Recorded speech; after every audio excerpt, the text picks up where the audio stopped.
All right, we're live. Woohoo! So yeah, we're just talking about. Yeah, we're gonna miss you, Josh. I know you're watching it. I know. I don't know why he's not doing it from Ireland. No, he's in, but he's not in Ireland right now. He's in, why is he not doing it from the zoo? Is what I'm wondering. From what I understood, he's dropping his family off at the zoo and then going to Ireland for 2 weeks. No, shit. I should do that. Have fun at the zoo for 2 weeks. Yeah, well, and I just wanted to say, Josh, I'm sorry that John forced you to retire, but enjoy your trip to Ireland on all the money you cashed out from Simple Programmer. Use it to buy Pluralsight stock because I hear that's what's making John rich these days. Yeah. And where is the stock now? Man, it is though. It's like what is it at now? Like, what's the % increase? It's going to drop in 3 weeks, so buy Bitcoin after that.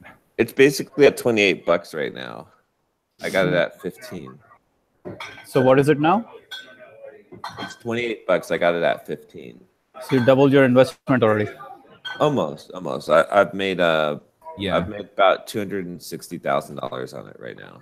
So. Yeah, I was playing Dungeons and Dragons with Joe Eames, who's another Pluralsight author, and he's like, yeah, I bought 20,000, and John bought 200,000.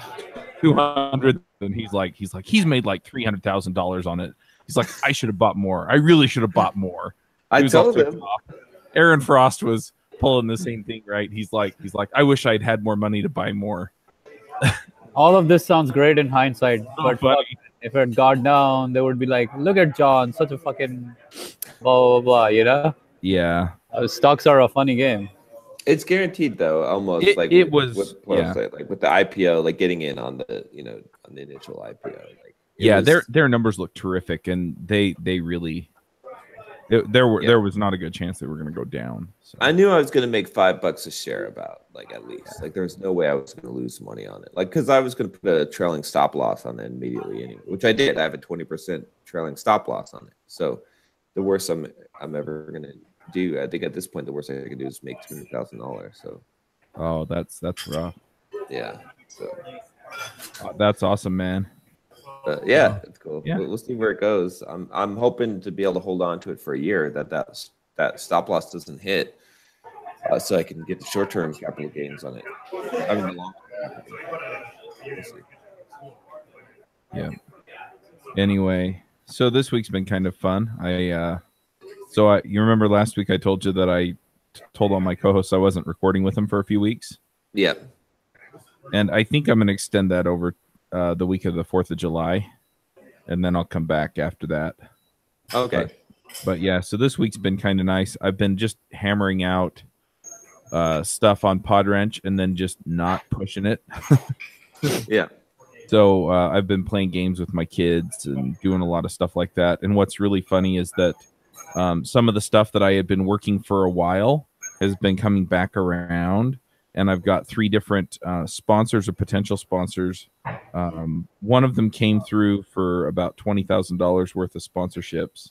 Oh, wow. Okay. And then another one, they sent the proposal to because they're a marketing agency, they sent their proposal to the client, and they're basically anticipating. The client sounded pretty excited, so that's probably another like $40,000. And then I had another company that I had been reaching out to.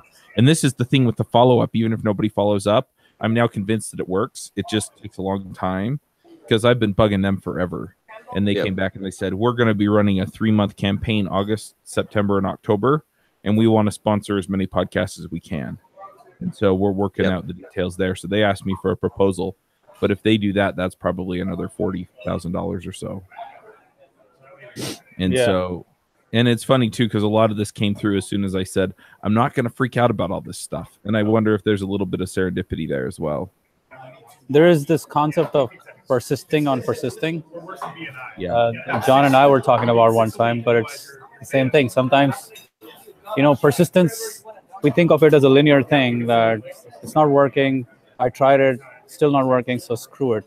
but then you take an abstraction of persistence and you become persistent on your persistence, saying even if I persisted and it did work, I'll try persistence again, and then I'll try persistence again, and at some point it starts to break through. It's same with dating, but it's basically you're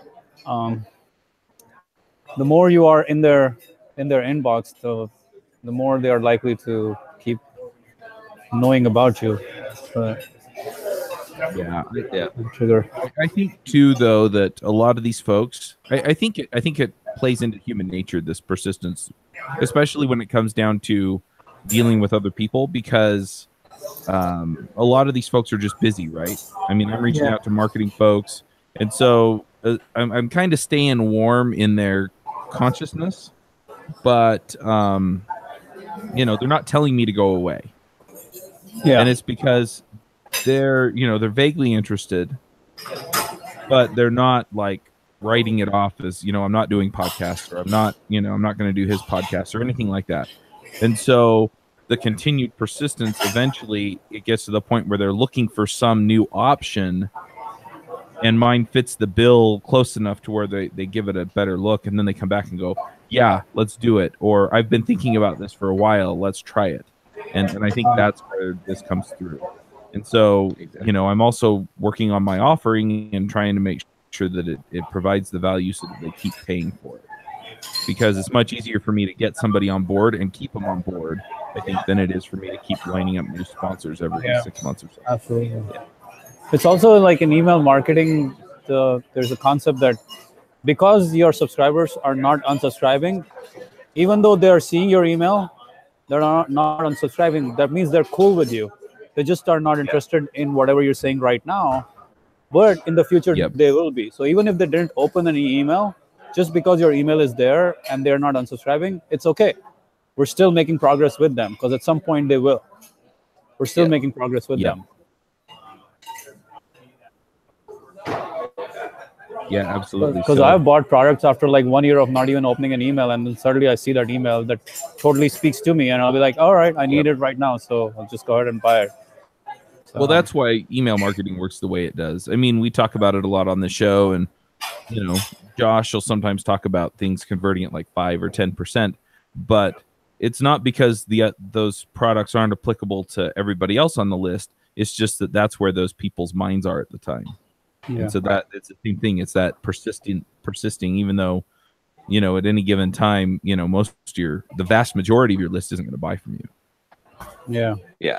There's a really good book called Ultimate Sales Machine by Chet Holmes that talks about this concept about basically if you walk into any audience at any given time, like 10% of them are looking to buy, or I forget what the exact percentages are, but 3% are totally interested.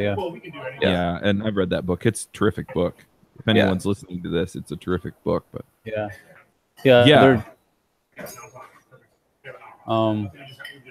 speaking of which, unfortunately, John's audience wasn't really in the 3% this time around. No, we had the biggest. We did make one sale. I got one. Yeah. Unbelievable. I had like 38 sales on my audience, and we had one sale from John's audience, which tells me like we're trying to debug now. We're talking about what could have happened. Price point might be like the audience might be sensitive to a price point, but also because they haven't been nurtured into that thing, right? I've literally like nurtured the hell out of my audience over the last 2 months. Meditation, emails on meditation, videos on meditation, everything. I've literally told them all I could, my story, books, famous people, everything. I kept on hammering them with the importance of meditation. So I got people to convert. And a lot of that audience was actually Simple Programmer, past Simple Programmer affiliate, in the sense, the ones who had bought through Simple Programmer other products of mine. So they were primed for their idea. Unfortunately, in John's case, meditation just came up very quickly, and I think the audience wasn't receptive or ready for it yet. So that's my first thing. Yeah, we didn't have any persuasion going on. We didn't have any pre-content. for that price point, it's important. I think also like, so I think it appeared just as a money grab. Yeah. Right. Which it was kind of a rush thing, but because there was no content leading up to it, Yeah. if you want to at that price point, and Yeah. and then also, I mean, I also haven't really sold that much on the YouTube channel exclusively, so there's that. Well, Right? I got to talk to you about that though. Like, I think you somehow sell on YouTube in a way that really is not conducive to the channel, like to the YouTube ways of doing things. Yeah, yeah, I like I've never had. So one time I had complaints about selling because I literally went into a sales pitch straight up. yeah. And that's when I learned my lesson. Never go to a straight sales pitch. Give them content for like 10 minutes, 20 minutes, teach them something. And then in the last 1 minute, just say, hey, by the way, if you're interested, check it out here. Because what will happen is there's a drop off, right? At the end of it, you only have 10 to 15% who are really interested in the topic, who will click on that and who will not complain. What happens when you straight up go into a sales pitch, it feels like I never do straight up sales pitches. And that's why I keep telling you, dude, those are pretty dangerous in the sense they don't work for a social media audience like YouTube and even any audience, right? We can't just go into straight up sales pitches because people are like, no, don't sell me. But if we educate for 20 minutes and then 1 minute to sell, just 1 minute is all it is. Because the whole education is itself a sales process more than anything else. So sell through education rather than sell through, hey, this is the sales page and this is the offer. I don't think that is a good strategy for YouTube or even in general. Like you can't sell like that. No. I mean, yeah, exactly. And I think also like it's a combination of things too. Like the price point too is high for a product that's not my own, right? It's like there's a lot of things going on there. So also and also just the topic of meditation, right? Is one of those things that people don't expect to pay for that, whereas if people do expect to pay to learn how to fly a helicopter, right? It's like, Also, I feel like you somehow make a big deal about selling on your channel. I really feel that. I don't know if you notice that, but somehow you feel like you have a certain hang up about selling on your channel. So you suddenly get into this like either I'm teaching mode or I'm selling mode. Oh, I see. Yeah. Right. And suddenly you have to switch your gears and say, oh, by the way, this is a sale pitch and I'm going to sell you and blah, blah, blah. But that's not the way I want to hear a sales pitch, or that's not the way I want it to be, to come across to me. All I want is educate me and tell me if you have something on offer, that's cool. But when you totally you go digital on this, it's not gray. It's not like analog. You go digital, you say, okay, education. Oh, by the way, we're selling. So it's like, which we did in that interview too. You're like, oh, by the way, of course, there's something for sale. Yes, there is. But I think that transition really makes it feel pretty awkward. Right. Yeah, that's true. Yeah. As a listener, it's pretty awkward. Like, why are you suddenly saying, how about if we just had a normal conversation and at the end of it, if I'm still listening, I'm interested, and then we make a pitch. It's like a webinar. It's like an email, even email. I don't know. Because I've listened to shows where they have the pitches at the very end, and that's where people quit listening because they're aware there is nothing after this. And so what I've seen work for a lot of folks is they'll kind of get to the point, but they don't get all the way to the point. And then it's like, okay, so I have 3 suggestions for, let's say that he's talking about meditation, right? I have 3 suggestions to make your meditation practice better. But before I get there, I want to tell you about this awesome product. And that way you make the transition. And then when you're done, you make the transition back out. All right, now let's talk about those 3 things. And that way it feels like it's part of the conversation, but at the same time, it's a bump out. People know that you're marketing to them, but at the same time, it feels like a more natural part of the conversation, and they have a reason to stick around. True, yeah. Because if you're going to give them a 30-second pitch, it's actually not worth it to them to reach down to that scrub bar to try and figure out where you got back to the content that they wanted at the end. And so they'll listen to it, and even if people are kind of leery of the sales pitch, them hearing it does impact their thinking. Yeah. I mean, I'm thinking more in terms of any kind of educational sales. It's always about educate, and then give them an offer if they're interested. Because I'm thinking I'm doing this for their benefit. I'm doing this for their good. This is gonna help them, goddammit. And unless they invest, they're not gonna do it. I know that. Unless they invest, they're not gonna be interested. If you don't invest, you're not gonna pay attention, right? What you pay for, you pay attention to. So I know I'm doing it for their benefit. So there's nothing wrong with it. There's nothing bad I'm doing. I'm just going through this process of educating them. But exactly. Don't short circuit that. If you go into it with this is weird or this is uncomfortable or I have to do this, it comes through in your voice and your body language. That is true. Yeah. It throws off your energy. Because when I'm doing the video, I'm convinced that this is really, you got to have it. Like, I know this is important for you. You got to have it. Right. I'm thinking about that. And so for me, the sales is not bad at all. Like, I'm actually, I know without the sale, you will not make a change in your life. So the sale is important. So I don't want it to sound like, oh man, I'm now going to sell you. Like, there's nothing wrong with it. I think Alpha M is the best example of how to do this, man. He is unbelievable. He is literally, he's so good. He never makes a big deal about Alpha M. YouTube channel. Watch his YouTube channel. Every video, he makes a sales pitch. Every freaking video, he makes a sales pitch. And it's unbelievable how good it is. And the people never complain. Like, if you watch the videos, there's like, the like ratio is amazing. The comment ratio is amazing. People never complain because he's very genuine. Like, he's like, hey, these are the things. And by the way, if you're interested in this, click on the link below. And then he keeps going. Right. He keeps talking about other things. He never like gets hung up on saying, oh, by the way, I'm going to make a sale to you. So let me show you. It just throws off the whole dynamic of the thing. And if you feel like you're being sleazy about the sale, or if you feel like the audience is thinking that there's something wrong with selling, then the audience is going to think there's something wrong with selling. Exactly. Yeah, you're right. That's exactly right. Yeah. So I just have to, I really want to understand how this guy has completely short-circuited human nature, because everybody loves to complain. Sorry. He does. So you're saying nobody complains. I just don't get it. Okay, I'll tell you how he does it. There's a couple of things.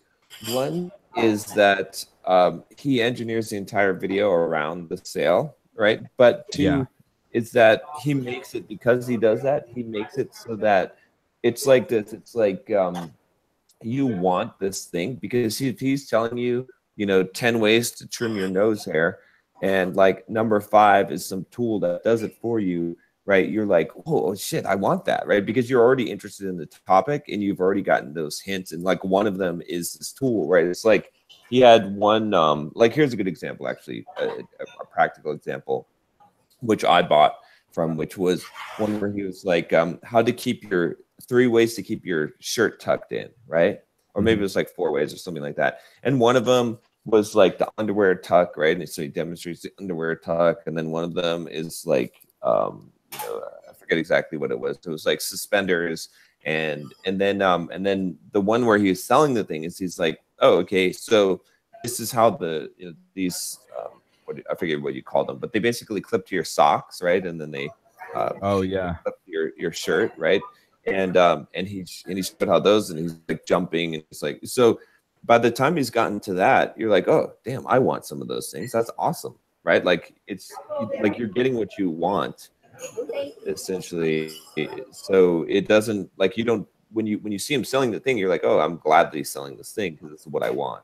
So yeah, he doesn't make a big deal about the fact that he's selling at all. He never even makes a reference to the fact that he's selling and that he's going to make money from it or anything like that. It's like, hey, yo, if you want it, the link is in the description below, and I got a deal for you. You get 20% off or 50% off, and then he moves on. He never makes a big deal about the sale, because in his mind it's not a big deal. He is committed to the fact that audience will get value from it. I think making a big deal about the sale totally kills the momentum or the thought process of a person, because they suddenly start to feel, if you're feeling awkward about the sale, they feel awkward about the sale. And now it's like off. Yep. Yeah, no, that's true. So education is the way. I really hope next time when we do whatever we do in terms of a promotion on YouTube, we got to educate, man. Just, And for some reason, I think you also feel that it's not authentic if you educate and then sell to them, right? Somehow you feel like you want to just have a sales page, so it's straight up, this is what sales is about. Well, no, actually, the strategy I was looking at with that was it's like, well, this is YouTube, so people aren't listening. Like they're like, we got to get to the point quickly, so let's just make the pitch, right? Whereas the other content is what is educating them. But the thing is, I hadn't talked about meditation much, like, so that didn't work in that case. In productivity, it did. Yeah, It's still, it's just like, I didn't want to waste too much time talking about, losing all the viewers that would drop off, right? Yeah. So, but I think you're right. I think it's better to just go ahead and do that and take that, because then the people that don't drop off are going to be the people that are interested, that are going to be the buyers anyway. So yeah, if we educate them and the people who are interested stick on, they are the likely buyers. They never complain. Yeah. But if early on we put the sales pitch on, everyone is going to complain. They're like, what the fuck, man? Why are you doing this? A bunch of dislikes, all that crap comes through.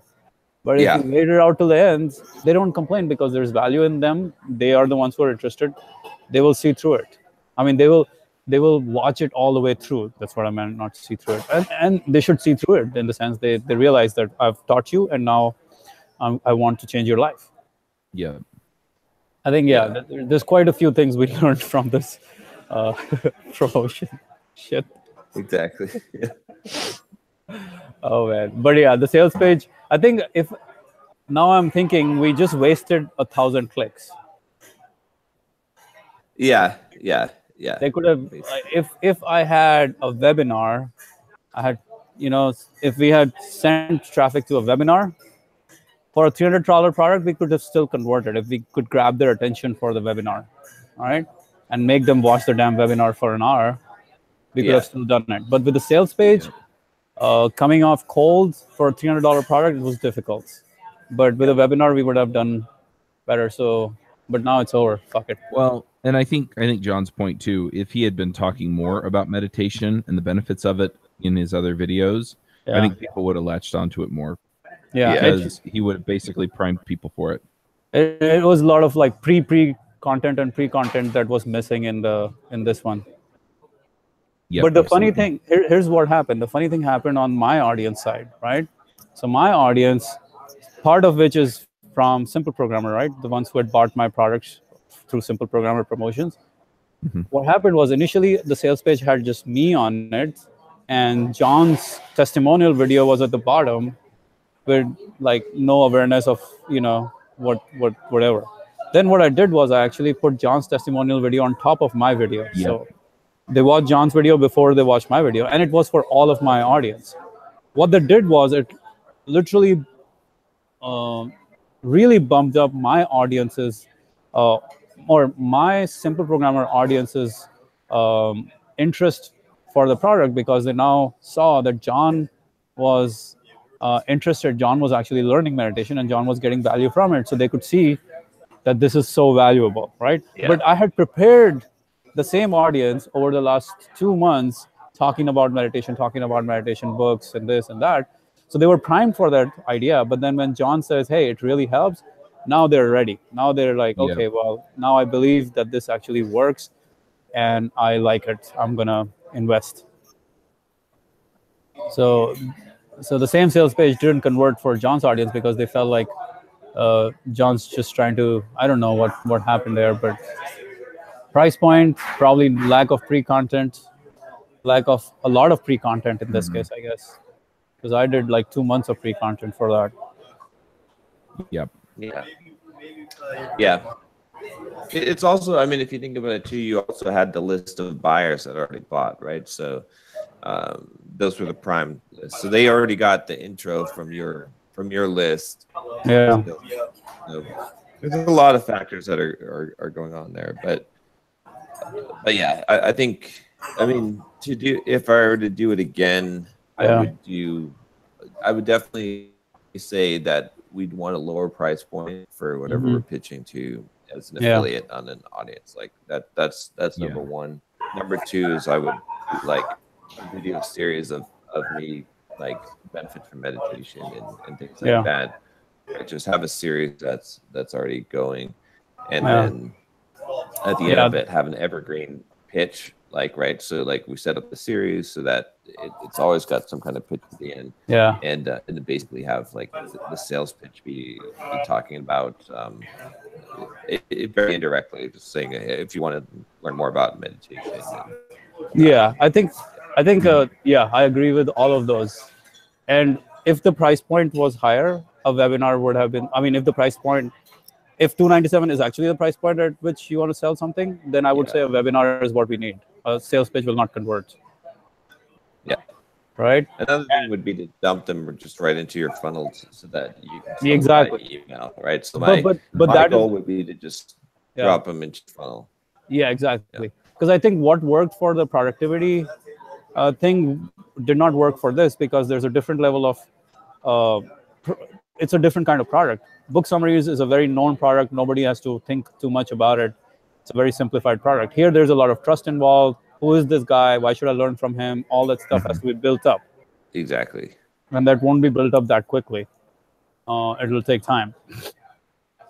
Yeah. So at 297, you have to send them to the other person's, at least a webinar sign up or something, or nurture sequence on their list. I think we got to go through something like a product launch formula thing at that point. Yeah.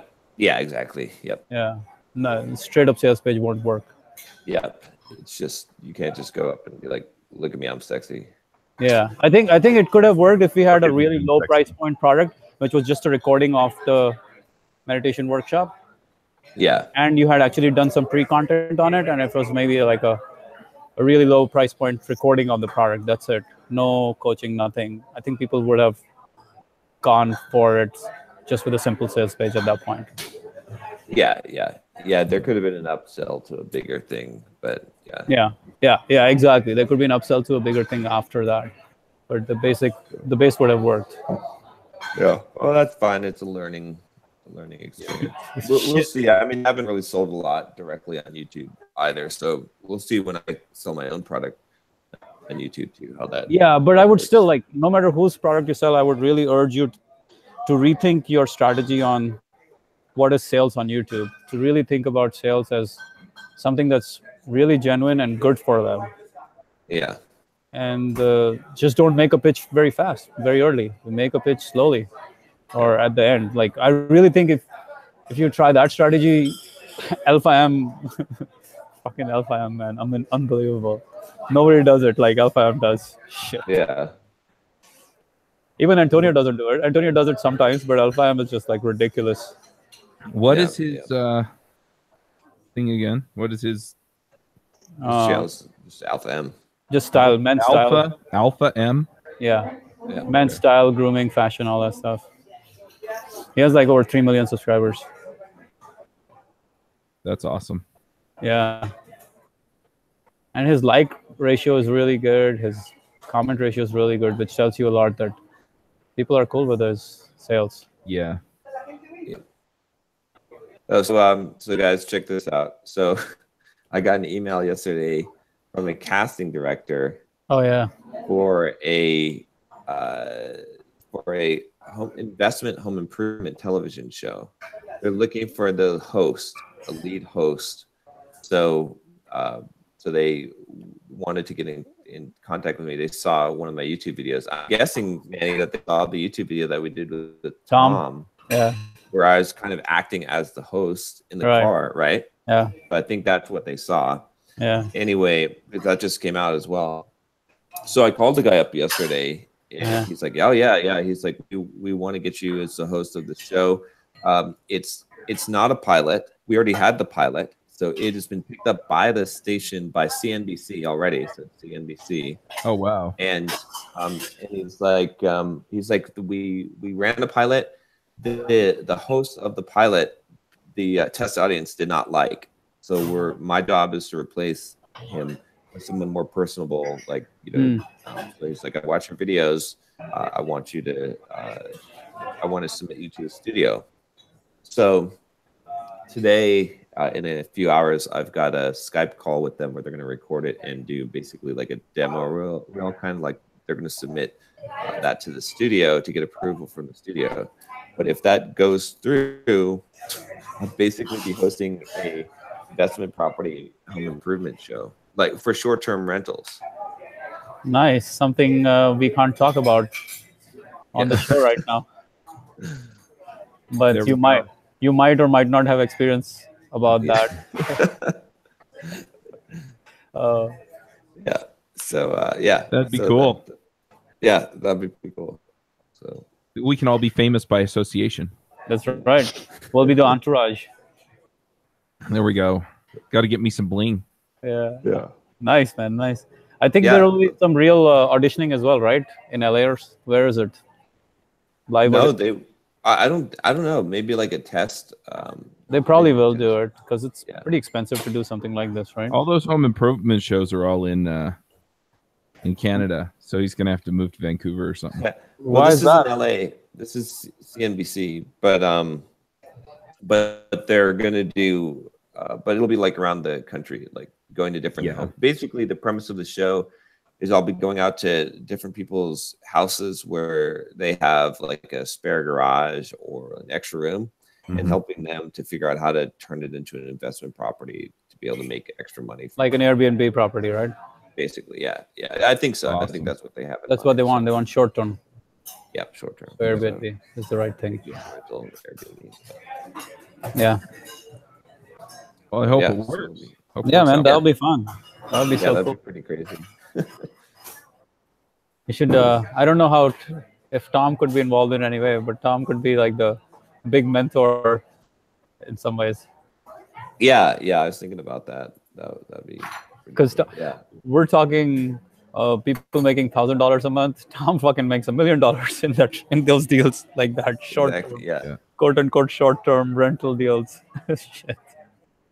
Yeah, it's funny because the casting director, he was like, "Oh yeah, you probably get a lot of people, contacting you, a lot of casting directors and stuff from your YouTube channel." You're like, yeah, all the time. Like, yeah, every day. It's funny. Well, I use those services when I'm traveling and stuff. So, like, I just booked room for CES in January in Vegas. Yeah, and I just got a VRBO. Yeah, because it was way cheaper than a hotel room. Because as soon as they announced the dates, all the hotel rooms prices go through the roof. Yeah.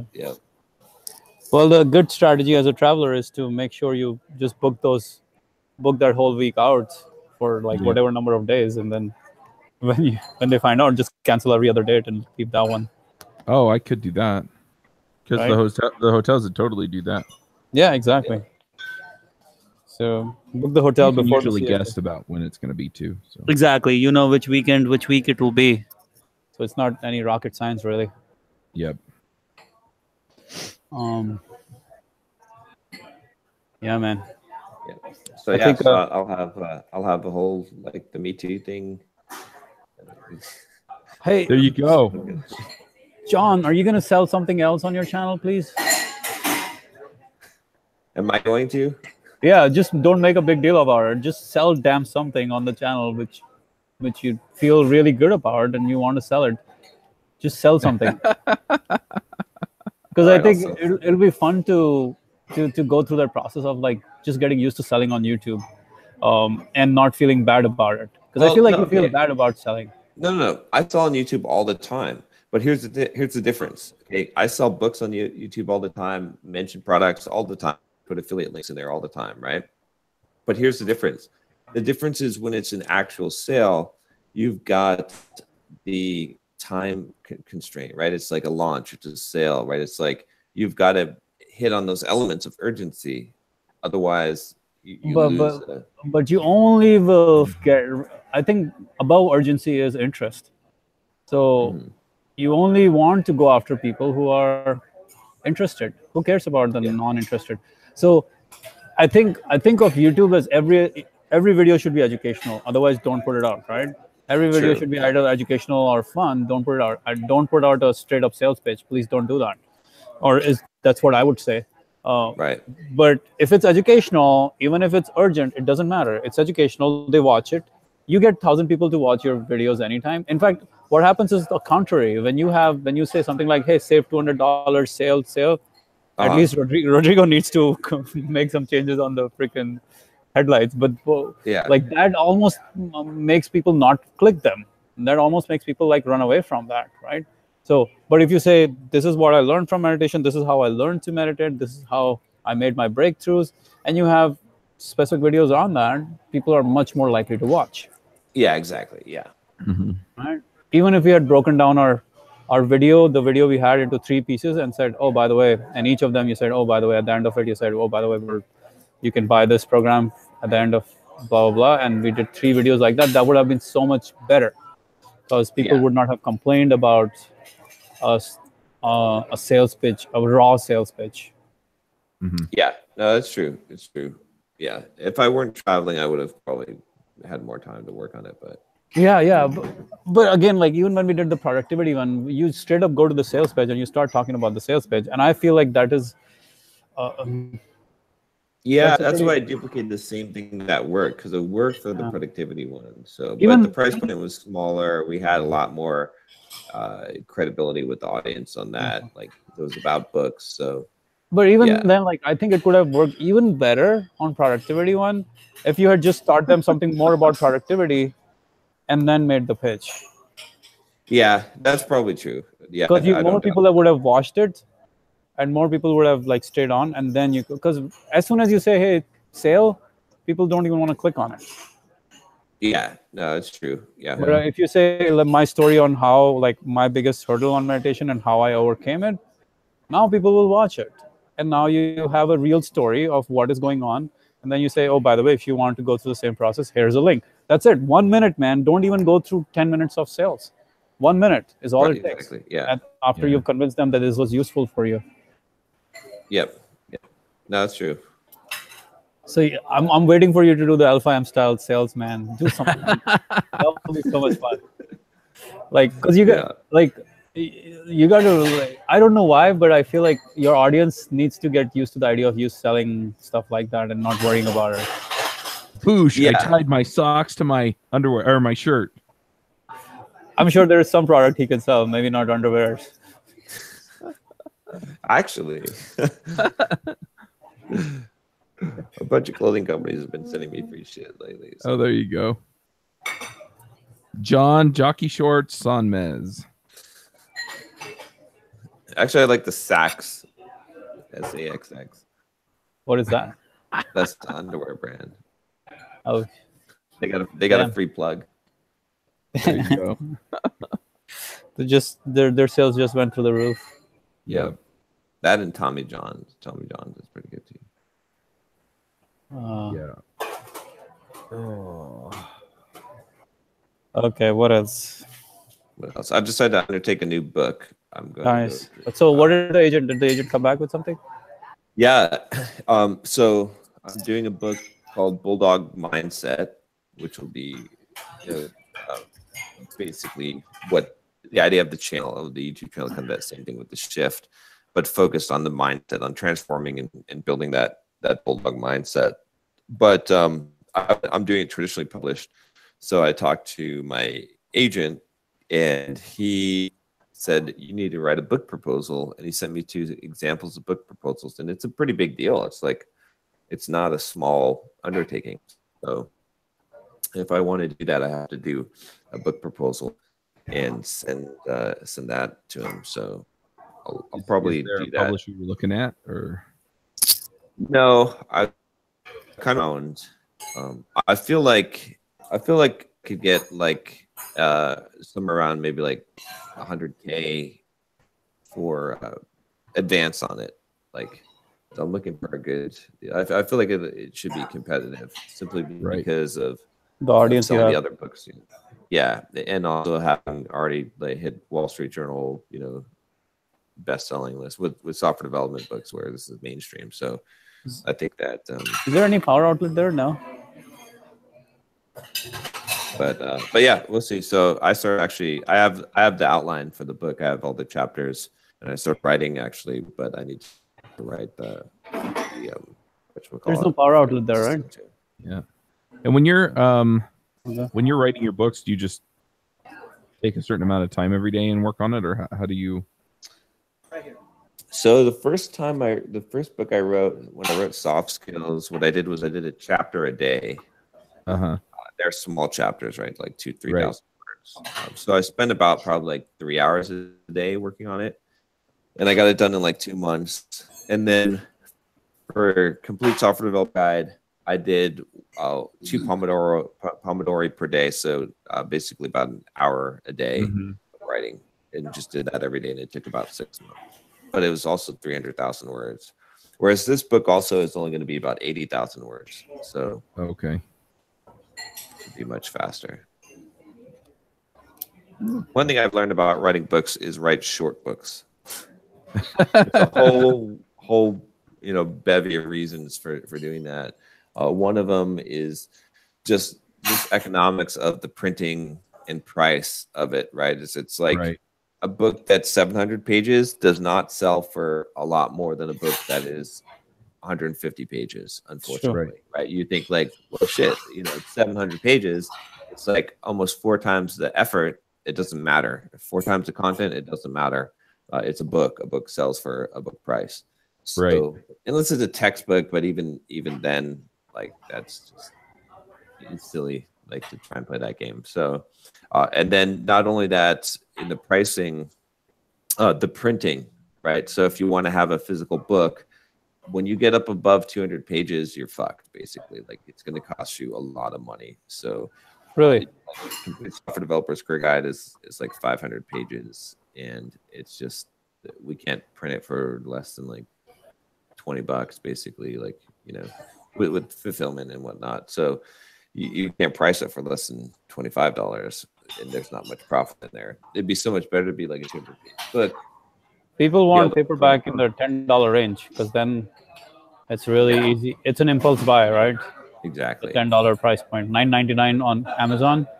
It's really easy to buy that book compared to That's true. Yeah, everything's more expensive. The layout, formatting, editing, recording the audio, everything. When you increase the length of the book, becomes more. In fact, it would just be better to.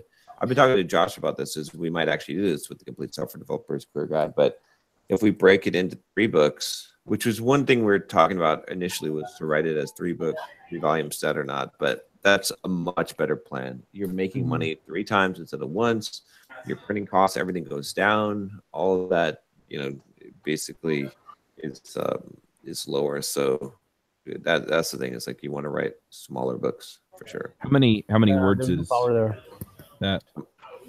How many words is what? Is Complete How many Software words is 200? No, how many words is 200 pages? It's about 80 to 100,000. Okay. Yeah, it depends on what your paper size is and your font, but essentially around that.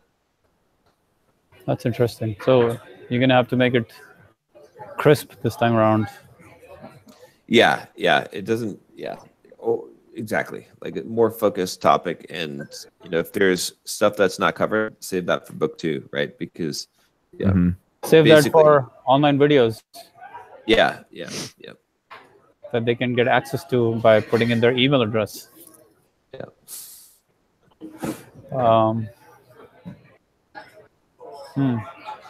Nice. What's the timeline?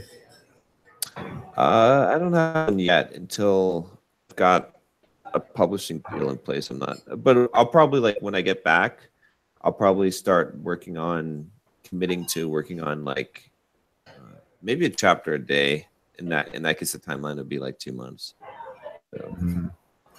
Chapter a day, 2 months, 60 days, 200 pages. So, like, what is the process though? Like, you're gonna first just write out the whole thing for 30 days, and then the remaining 30 days are gonna be editing and all that stuff, or? Yeah, pretty much. That's pretty much the process. So if you can write 10 pages a day, you're good. You write 300, and now you're gonna cut it down to 200. Exactly. Yeah. Yep. And you hire an editor to do that work. Well, see, that's where it comes in. If you have a publisher, they're going to have an editor. They're going to have So you're going to have those resources. If not, then you hire an editor. Yeah, that makes sense. So I'm just going to focus on completing the manuscript and the book proposal. that's what I'm going to focus on, unless I'm doing a television show. So we'll see. Cool. Well, I'm looking forward to it.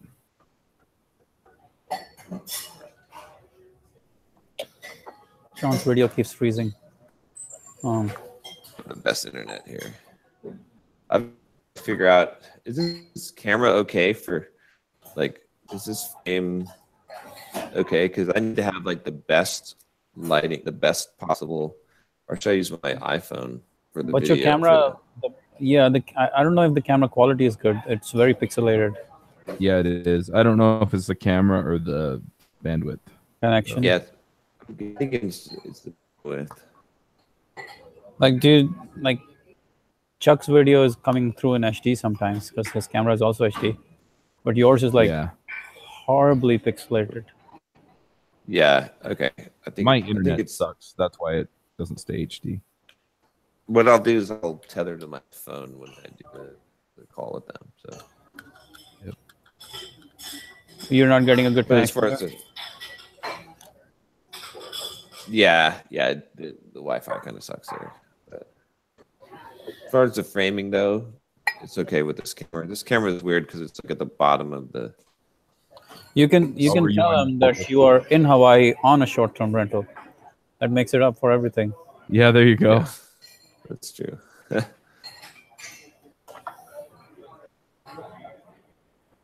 I think they're more looking for for you as your presence and your charisma and all that stuff, which will shine through. Yeah, but they also mentioned, like, he said in the thing, in the information that, like, they talk about, like, what to prepare. This interview will be recorded for casting purposes and utilized to help the producers network make their casting decisions. Therefore, we want you to look your best and find a quiet place to interview from. Purpose of this interview is to get you to know you personally. So please don't be nervous. Just be yourself. If you have a fun and energetic personality, we will see that and know about it. What to wear. Make sure you wear clothing that best represents you and your style. Please do not wear visible logos, busy pattern stripes, solid blacks, solid white, or loud dangly jewelry. If you're wearing a hat or sunglasses, we may ask you to remove them. Framing. Attach this email example of images how to frame your Skype. Damn. So, yeah. So they're pretty serious about it. Yeah, CNBC, right? They aren't wasting time. Yeah. It should be a fun experiment, man. Yeah. Yeah, I wish I had a better camera, but it'll have to work. Your phone, right? Your phone camera? Yeah, but then I have to, like, prop it up and figure out some way to... I mean, I could potentially, but... What time is your call? It's in 2 hours. So you I'll can't, experiment with some stuff. You can't go to Best Buy and get a stand for your phone. There you go. You can't just go to Best Buy in Big Island. Oh shit! No Best Buy. There might be one in, like, Kona. I don't think there is one in Kona. Oh my god! Yeah, big ball. Shit. Wow. You should frame it with the volcano erupting in the background. Ask people where Best Buy is. Like, bro, you like my computer, bro? Because you want computer. You like scrap. Yeah, your connection is pretty crappy. Is my video pretty pixelated too? No, you're fine. It is on my end. Yeah, your connection is crappy. Yeah, it's all your guys' fault, actually. There we go. It's all our fault. It's all because of the promotion yesterday that John couldn't get a good internet connection. Yeah. Yep. All right. Well, I need to take off soon because I'm doing some stuff with my wife today. So. Going to the zoo? No, we're there. They have the parade of homes, is what they call it, and so we walk through all the showpiece homes that the builders have built last year. So you go through 33 homes, and yeah, we went through 8 yesterday, and so we have 25 left. So okay, well, I can join you, and I can tell you how they can make more money from those homes. Yeah, there we go. But yeah, it's fun. We're taking my father-in-law with us for Father's Day. So we can help you break down the garage and make a, side income using a short-term rental. There we go. Yeah. That would be awesome. John, come on out. All right. All right. Well, let's do our thoughts then. Yeah. I mean, I think my thought this week is just going to be, if you need time, take time. And it's not like I haven't been working, but it's been nice to be able to just take some time off. The other thing is that I've been focusing on the processes and systems behind the business, and that's been really, really helpful too. So I feel like I have a better handle on things. And so instead of frantically trying to make it to all of the recordings, I've just been getting the stuff done that I need to do. So yeah, that's my thought. I guess it's two thoughts. Yeah.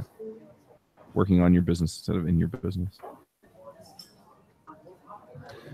Mine is sort of almost the opposite today. It's like what I kind of discovered was like, yeah, it takes some time, maybe like take your foot off the gas a little bit, but always have a hustle. Always have some kind of hustle you're doing. Like you gotta be like, otherwise you're just like it's sort of like a shark needs to have water constantly over their fins, otherwise they die, they can't breathe. So a shark has to always be moving, right? Even if sharks sleeping, it has to be moving, right? They turn on half of their brain. They actually sleep with half of their brain at a time, so they're actually moving so that water is passing through their gills, otherwise they die.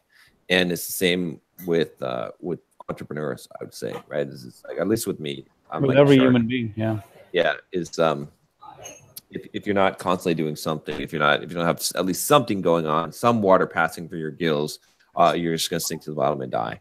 And it's gonna be one of those weird kind of slow death that you don't realize. Like you're like, oh, I need to stop swimming so hard, otherwise I'm gonna drown. But it's like that's not the answer a lot of times. So I don't know. I like started the book project, and I was like, why the fuck am I doing a book project right? Like, it's stupid. Like, right? I'm supposed to be like chilling, but then I got excited about the book project, and like now I've got this potential to do this show, and it's like I actually want to do all this stuff. It doesn't mean that I have to like be working like 12 hours a day all the time, but I guess what I'd say is like you can take your foot off the gas, but at least half of your brain needs to be awake. Yeah, you can't have both of your brain asleep, otherwise you'll die. So I think that's I did a video on that, the 5 wonder drugs of life, and the most important ones is having a goal, a mission, and a purpose. I think without that, no human being can almost survive. Yeah, literally, you will struggle mightily. Okay, so my thoughts. So I think it's a combination of quite a few things. But I was listening to a podcast interview yesterday, Pat Flynn and James Schramko, and Pat Flynn was asking so James Schramko was saying, Pat Flynn was telling the story of how he sold from the stage the first time, and he was so nervous, he didn't want to do it, he didn't want to sell. He never wanted to sell anything, right? He always wanted everything should just be free, is the way he used to operate his business, right? He only made money from affiliate for the longest time. So when he went to Chalene Johnson's stage, she's like, no, you're going to sell a podcasting course. And he's like, no, I don't want to sell it. She's like, no, you just sell it, right? And he sold it, and he's converted 30% of the audience, which is incredible. But then when James Schramko again started talking about selling from the stage, Pat asked him the question, well, James, do you feel any awkwardness about selling? And Schramko said, no, I don't. I think that's part of being an entrepreneur, right? And or part of if I know if it is something of value, then this is something that people should take. And Pat was like, well, why don't you give it away for free if it's free? And then James Schramko explained, well, I'm an entrepreneur. I can't just give away for free. Otherwise, I wouldn't have a life. I wouldn't have a business. And as I was thinking about that, I realized James Schramko gave a wrong answer, because the right answer was that if I don't sell, I cannot make a change in that person's life. It's really as simple as that. What I mean by that is this comes from a very old Indian concept called Guru Dakshina. This is from like thousands of years. Every time a pupil would go to if there was a pupil and a teacher, the teacher had to be paid in some way, shape, or form. Otherwise, the education was useless, right? You have to pay back the teacher. Otherwise, the education never takes hold. Yep. It's the same with all the free stuff that we have out there. It will never really work as good as something that people invest for. Right. So unless people invest, they will not pay attention. Unless people pay, they will not learn. So I have to make them pay, otherwise they will not learn. I know that. And that's why I think sales is not a bad thing at all. I think sales is a part of improving their lives. If they don't pay, they will not be committed. And if they don't pay, they will not pay attention. Right. Yep. Yep. True. Yeah. So- It's Tim. Was it? Yeah. I think. Shit.